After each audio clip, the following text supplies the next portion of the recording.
Mensahe po sa bago-bago lamang na balita ay pumanaw nga ang kapatid ni dating Pangulong Rodrigo Duterte. Mensahe niyo po.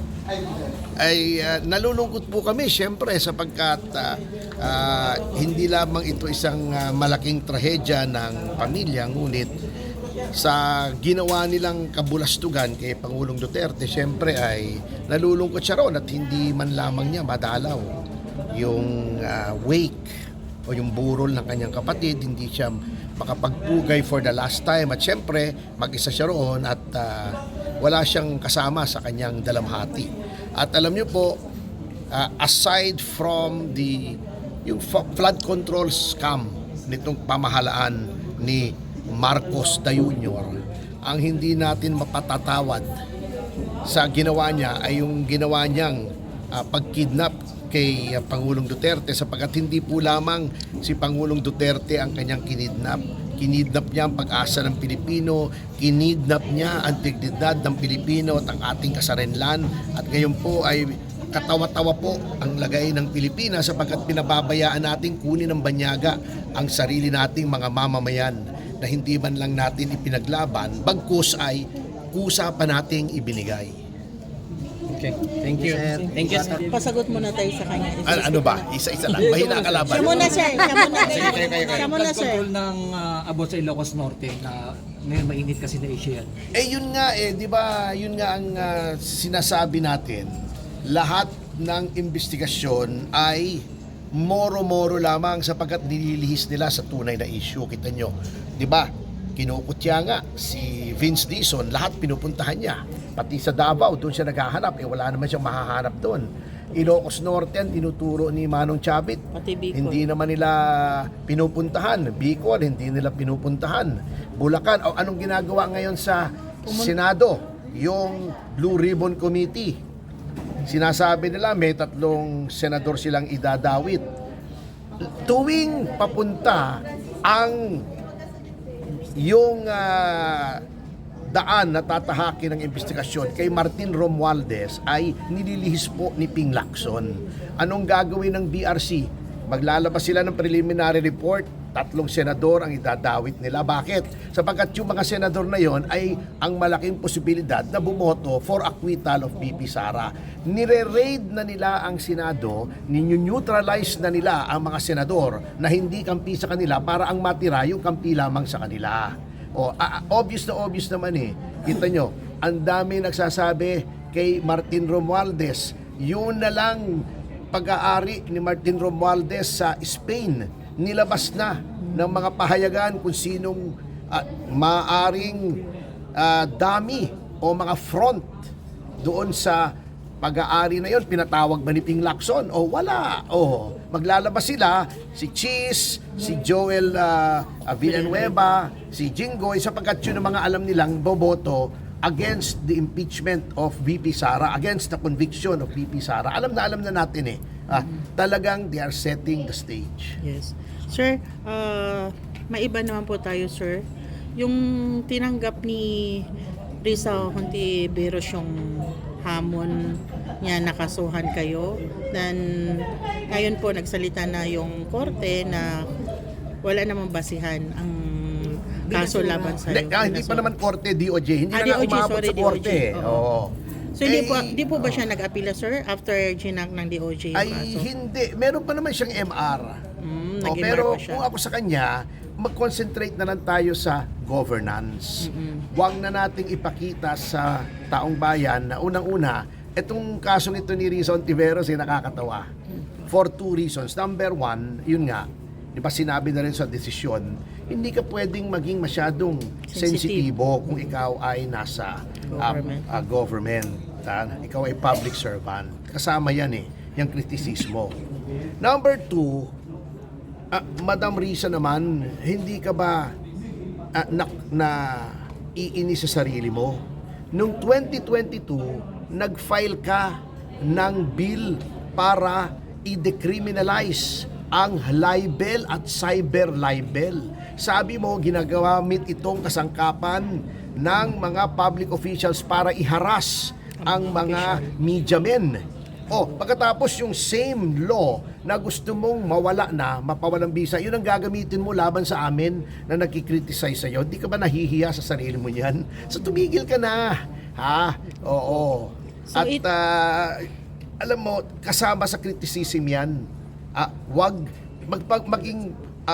magpakatotoo tayo sa sarili natin na kung ayaw natin yan, ayaw natin yan. Hindi yung kapag sa iba, okay yan. Pag sa'yo, hindi okay yan. Yung batas, di ba? Ito lang sir, additional question lang po. If ever po sir, ang MR niya mag-granted and mapunta sa korte at pagdating sa court at mapatunayan talaga na ipalang bisa yung kaso niya. Sir, pwede nyo ba siyang balikan sa ganitong uri na harassment na kaso sa Hindi na. Okay na yun, oo. Vital Connector. Bakit ko siya babalikan?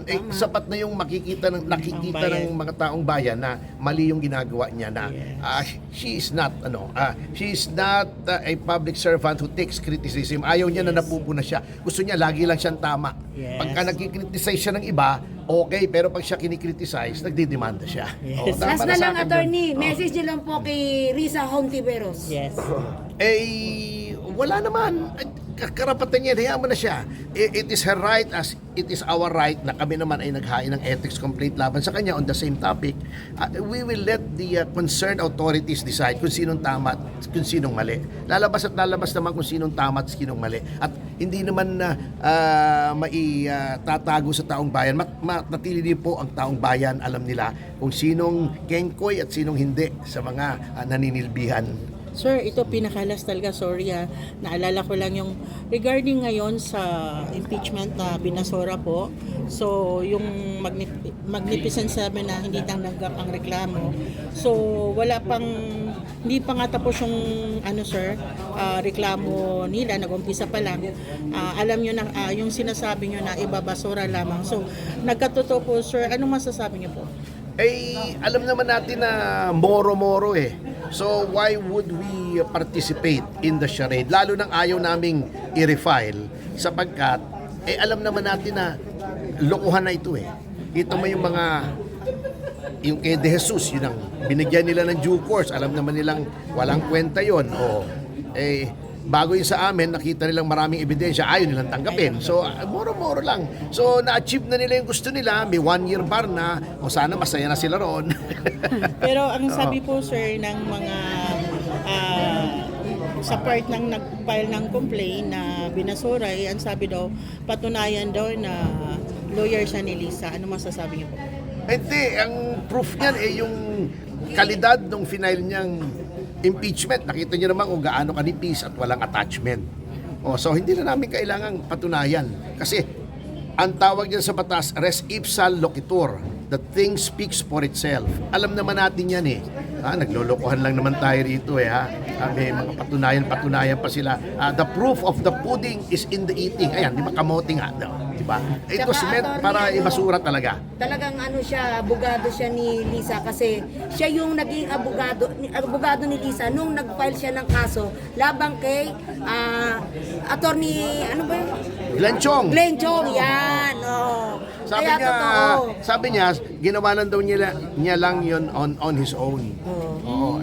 Ang ating sasabihin doon is ikwento mo sa pagong. Thank So, you, attorney. Pahabol, sir. Sige. Yung impeachment ni Inday, di ba nagdesisyon na yung Supreme Court?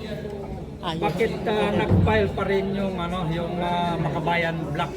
Hindi, sabi nila tapos na daw yung 1-year ban. Pero merong question ng ibang abogado dyan ha. Kasi di ba February 2 sila 6 nag-file. dapat ang filing. Dapat 6. Opo. Sabi nila na iba daw dun sa decision sa MR. opo. Pero para sa akin, Mali. nakalagay dun executory, di ba? Yung Opo, una. O dapat February 6. Dapat sumunod sila sa judiciary.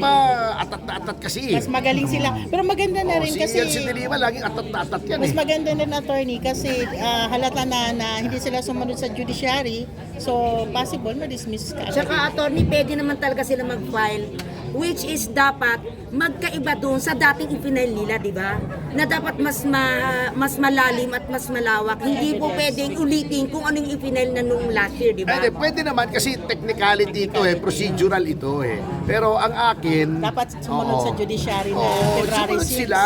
Ang problema, puro bendalo Naging kultura na ng pamahalang itong bendalo, hindi po pwede yun lahat na lang bendalo. May tanong siya. So ano yun sir, ano pong masasabi nyo ngayon dito sa mga vloggers na nitong mga nakaraang buwan ay pinuputakti po kayo through social media na bakit kayo maniniwala dyan kay Atty. Topacio wala pa namang naipapanalong mga kaso, mga ganun po yung nila, pinapalabas sa kanilang mga social media.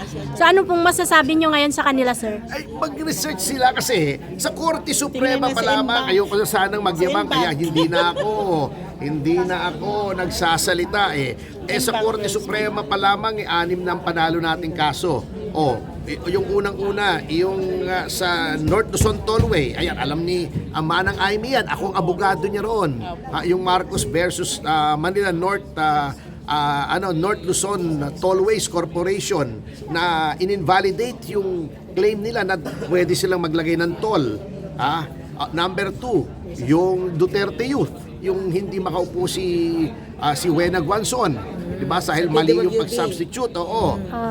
Number 3, yung Arroyo versus Secretary of Justice. Sinabing hindi pwede na mag-issue ng whole departure order ang Secretary of Justice, hukuman lamang. O yung Arroyo na yung kay FG, yung si Chopper case, sinabing walang probable cause. Yung plunder case ni Ginang Arroyo, di ba? Na sinabi ng pinawalang bisa ng Korte Suprema, yung pagmasura ng demarrer to evidence, kaya nawala ng kaso si Mrs. Arroyo. Si Tebes pa. Hindi, wala pa sa Korte Suprema. Korte Suprema pa lang ang pinag-usapan natin. Yung Ong versus Blue Ribbon Committee, sinasabing hindi pwedeng basta i-contempt without due process. Di ba? 6 na yun. Supreme Court pa lang yun. Iba pa dito sa baba. Hindi pa Yung nagsasabi ng wala akong panalo, siya mismo 2 beses na disbar History yun, walang ganong abogado. 2 beses. Record breaker yun. Sa isang hirit na lang sir, ano po ang masasabi ninyo sa pag-welcome back ni HOR Martin Romualdez? Na dinumog siya doon Na dinumog po siya kahapon doon sa HOR. sa Kongreso. Ganun ba? Apo. Di maigi, masaya siya.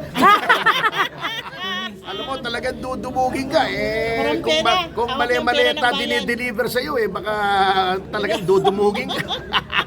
At least tayo rito, hindi ko na kailangan ng mali-maleta para dumugin dito. Attorney, pwede po makuha yung reaction niyo po doon po sa recommendation ng Senate Ribbon Committee na kasuhan po yung mga 3 senador doon, kasama sila Senator Joel Villanueva, Chis Escudero at saka si Yun nga ang sinabi ko kanina, di ba? They are setting the stage para ma-convict si Sara Duterte. Kasi itong mga to, most probably, boboto to against impeachment against conviction.